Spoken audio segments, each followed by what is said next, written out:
wabarakatuh. Sebelumnya perkenalkan, nama saya Alvara Salsabila dari Hukum Ekonomi Syariah kelas B yang akan mempresentasikan materi mengenai dalalah dilihat dari jelas dan tidak jelasnya dalalah. Berikut adalah peta konsepnya. Sebelum saya menjelaskan mengenai peta konsep yang ada, saya akan menjelaskan mengenai pengertian atau definisi dari dalalah. Dalalah sendiri yaitu penunjukan suatu lafaz nas atau teks kepada pengertian yang mudah untuk dipahami, sehingga dengan pengertian tersebut dapat diketahui ketentuan yang dikandung oleh dalil nas atau teks tersebut. Dalalah dilihat dari kejelasannya atau jelas dan tidaknya dalalah terbagi menjadi dua bagian. Yang pertama yaitu lafaz dengan dalalah yang jelas atau biasa disebut dengan dalalah lafdhiyah atau wadhihah. Lafaz lafdhiyah sendiri memiliki beberapa macam, di antaranya yang pertama zohir, yang kedua nas, mufassar, dan muhkam. Jadi jika digambarkan menjadi tingkatan, zohir ini mendapat posisi keempat karena paling ringan kejelasannya. Kemudian ada nas, setelah itu mufassar, dan yang paling jelas yaitu muhkam. Lalu yang kedua yaitu lafaz dengan dalalah yang tidak jelas, biasa disebut dengan dalalah ghairu lafdhiyah atau ghairu wadhihah.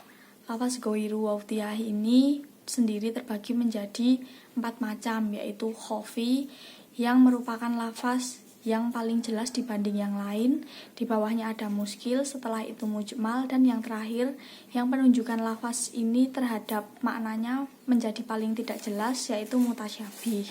Mengenai lafaz lafdhiyah, yang pertama yaitu zohir, lafaz yang dipahami maknanya secara langsung atau lafaz tersebut sudah jelas maknanya. Jadi zohir yaitu lafaz yang bisa dipahami maknanya secara langsung atau lafaz tersebut sudah jelas maknanya. Menurut Abdul Wahab, lafaz yang dengan sigot atau bentuknya sendiri menunjukkan apa yang dimaksudkan tanpa tergantung pemahamannya kepada lafaz lain. Artinya dengan lafaz itu saja tidak butuh lafaz yang lain karena sudah bisa diketahui maknanya, namun masih mungkin untuk ditakwilkan lagi. Contohnya dalam Quran surat Al-Hasyr ayat 7. Wa ma atakumur rasulu fakhuzuhu wa ma nahakum anhu fantahu. Yang artinya apa yang diberikan Rasul kepadamu maka terimalah, dan apa yang dilarangnya bagimu maka tinggalkanlah. Dan bertakwalah kepada Allah, sungguh Allah sangat keras hukumannya. Ayat ini secara zahir menunjukkan pada kewajiban kita mengerjakan apa yang diperintah Rasul dan menghentikan apa yang dicegah atau dilarang Rasul untuk mengerjakannya. Yang kedua yaitu nas. Nas ini hampir sama dengan zohir. Nas yaitu suatu lafaz yang menunjukkan hukum dengan jelas dan merupakan makna asal dari teks. Sedangkan kalau zohir ini bukan makna asalnya, bukan makna teksnya. Dalalah nas mempunyai kemungkinan untuk ditaksiskan, ditakwilkan, dan dinasahkan. Contohnya Quran surat Al-Hasyr ayat 7 yang sama dengan contoh zohir tadi.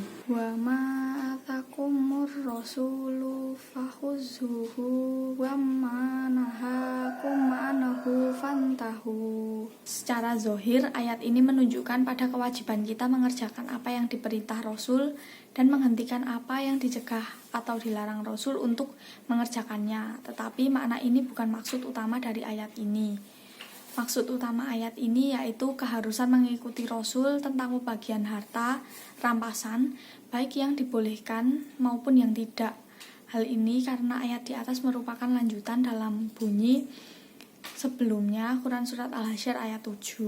Ma'afa'allahu ala rasulihi min ahlil qura falillahi walir rasuli walizil qurba wal yattama wal masakini wabnis sabili kaila yakuna dulatan bainal aghniyai minkum, yang artinya harta rampasan atau fa'i dari mereka yang diberikan Allah kepada Rasulnya yang berasal dari penduduk beberapa negeri adalah untuk Allah, Rasul, kerabat Rasul, anak-anak yatim, orang-orang miskin, dan orang-orang yang dalam perjalanan, agar harta itu jangan hanya beredar di antara orang-orang kaya saja di antara kamu.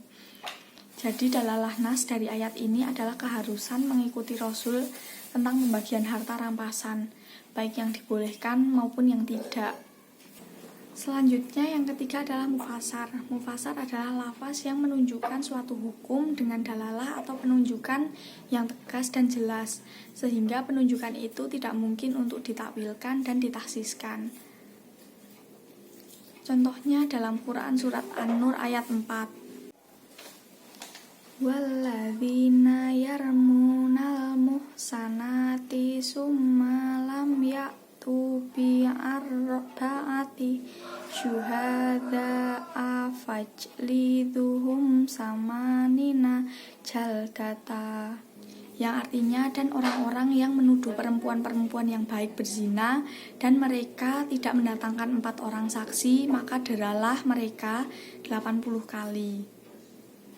Jadi kata samanina artinya 80 kali dera ini tidak bisa diartikan dengan jumlah lain, jadi jelas, tegas, dan tidak bisa ditakwilkan dengan yang lain. Hukum mufasar adalah wajib mengamalkan sesuai lafaznya.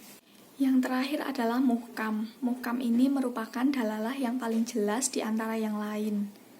Muhkam merupakan suatu lafaz yang menunjukkan makna dengan dalalah yang tegas dan jelas serta fat'i, dan tidak mempunyai kemungkinan ditakwilkan atau ditaksiskan atau dinasahkan. Muhkam ini menduduki posisi tertinggi dalam kejelasan di antara derajat-derajat kejelasan yang lain. Contohnya Quran surat Muhammad ayat 19.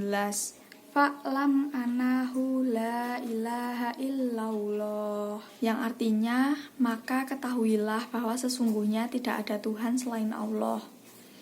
Jadi di situ jelas bahwa tiada Tuhan selain Allah, tidak bisa dinasahkan, tidak bisa ditakwilkan. Yang kedua mengenai dalalah ghairu laudhiyah atau ghairu waudhiyah, yang juga dibagi menjadi 4 macam. Yang pertama adalah khofi.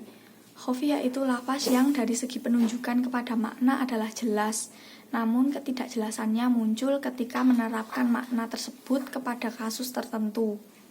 Contohnya dalam Quran surat Al-Maidah ayat 38. Wasariku wasariqatu fatto'u aydiyahuma. Yang artinya laki-laki yang mencuri dan perempuan yang mencuri, potonglah tangan-tangan mereka. Lafaz asariku atau pencuri berarti orang yang mengambil harta orang lain dari tempat penyimpanannya dengan sembunyi-sembunyi. Akan tetapi arti ini menjadi tidak jelas jika diterapkan pada satuannya yang mempunyai nama tersendiri. Misalnya nubasi, yaitu seseorang yang mengambil kain kafan mayat dari dalam kubur. Apakah termasuk dalam lafal asariku atau pencuri atau tidak? Ulama Hanafiyah menyatakan nubasi tidak termasuk dalam arti asariku atau pencuri, sehingga tidak dikenakan hukuman potong tangan. Sebab yang pertama, benda yang diambil tidak termasuk benda yang disukai. Yang kedua, benda yang diambil tidak terdapat di tempat penyimpanan. Dan yang ketiga, benda yang diambil tidak ada pemiliknya, bukan milik mayat dan bukan milik ahli warisnya. Sedangkan Imam Syafi'i, Imam Malik, Imam Ahmad, dan Imam Abu Yusuf menyatakan bahwa nubasi termasuk ke dalam arti lafal asariku atau pencuri. Oleh karena itu, ia dikenakan hukuman potong tangan kepada yang mengambilnya. Dengan alasan yang pertama, bahwa pengambilan benda itu dilakukan di saat sepi. Yang kedua, bahwa tempat penyimpanan benda adalah sangat disesuaikan dengan bendanya dan tidak ada tempat penyimpanan kain kafan bagi mayat kecuali dalam kubur. Yang kedua yaitu muskil. Muskil yaitu suatu lafaz yang dari penunjukan maknanya terdapat ketidakjelasan, sehingga muncul beberapa perbedaan pendapat dalam memahami lafaz tersebut. Khofi tadi sebenarnya jelas, nah ini mulai tidak jelas karena mengandung makna yang ganda atau beragam. Contohnya Quran surat Al-Baqarah ayat 228. Wal mutolaqatu yatarabasna bi'anfusihinna salasata khurru. Yang artinya, dan para istri yang diceraikan wajib menahan diri mereka menunggu 3 kali khuru. Kata-kata khuru ini mempunyai makna haid dan suci, kemudian menjadi tidak jelas karena memang mempunyai makna ganda atau beragam. Jadi bisa bermakna suci dan bisa bermakna haid. Padahal haid dan suci jelas berbeda. Lafaz yang seperti ini namanya lafaz yang dari sisi penunjukan atas maknanya termasuk lafaz yang muskil. Selanjutnya yang ketiga adalah mujmal.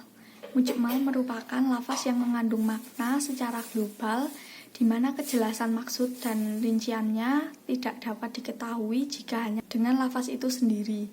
Kejelasan tersebut hanya dapat dijelaskan dari sunah-sunah yang diajarkan oleh Nabi Muhammad SAW. Contohnya Quran Surat Al-Baqarah ayat 43. Wa aqimus sholata wa atuz zakata. Yang artinya, dan laksanakan sholat dan tunaikanlah zakat. Ayat tersebut memiliki sifat global, yaitu dirikanlah sholat. Tetapi tentang bagaimana tata cara sholat tidak dijelaskan dalam ayat itu. Maka lafaz ini butuh penjelasan melalui lafaz yang lain dalam sabda Rasulullah SAW. Shollu kama ra'aitumunis usolli. Sholatlah seperti kamu melihat aku melakukan sholat. Hadis riwayat Bukhari. Yang terakhir yaitu mutasyabih. Mutasyabih adalah lafaz yang tidak menunjukkan kejelasan maknanya dan tidak ada pula dalil yang menjelaskannya. Contohnya adalah huruf muqatta'ah. Alif lam mim dalam surah Al-Baqarah. Ada yang mengatakan ini ada maknanya, tetapi sebagian besar ulama mengatakan ini termasuk makna-makna mutasyabih atau ayat-ayat yang tidak jelas maknanya. Penunjukan lafaz ini terhadap maknanya menjadi paling tidak jelas di antara 4 yang ada di dalam dalalah ghairu wadhihah. Sekian materi yang dapat saya sampaikan mengenai lafaz wadhihah dan ghairu wadhihah. Mohon maaf apabila terdapat kesalahan dalam menyampaikan materi. Wassalamualaikum warahmatullahi wabarakatuh.